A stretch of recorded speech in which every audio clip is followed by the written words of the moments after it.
আসসালামু আলাইকুম। কেমন আছেন বন্ধুরা? ভালো আছেন সবাই? আলহামদুলিল্লাহ, আমি আপনাদের দোয়ায় আছি ভালোই, আলহামদুলিল্লাহ।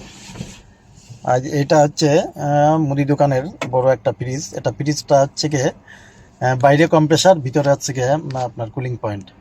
এটার ঠান্ডা আসছিল না, শুনে গেলাম যে দেখি এই যে মোটর সমস্যা, মোটর চলে না, মোটর জাম।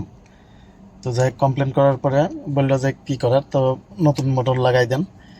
তো মোটর কিনে নিয়ে গিয়ে বললাম যে দেখেন এই মোটর এই অবস্থা থাকলে আপনার কম্প্রেসার যাবে গা। এই যে মোটর একটা নতুন কিনে নিয়ে আসছে, কিনে নিয়ে এসে ওইটা চেঞ্জ করে তারপর নতুন মোটর লাগাই দিলাম। লাগাই দেওয়ার পরে আরেকটা সমস্যা আছে, সেটা হচ্ছে লিক। এইখান দিয়ে তেল ঘামছে, লিক হয়েছে আর কি। তো লিকটা মোটামুটি ওই ফিল্টারের কোনা দিয়েই হয়েছে। যাই হোক, বর্গিটা ভালোভাবে টাইট দেওয়ার পরে চেক দেওয়ার পরে ইনশাল্লাহ ঠিক আছে। একটু গ্যাস কম ছিল, গ্যাস দিয়ে দেওয়া হয়েছে, সমস্যা নেই। তো এখন মোটামুটি চালু দিছি, চালু দেওয়ার পরে থার্মোস্ট্যাট অ্যাডজাস্ট করে চালু দিছি ইনশাল্লাহ।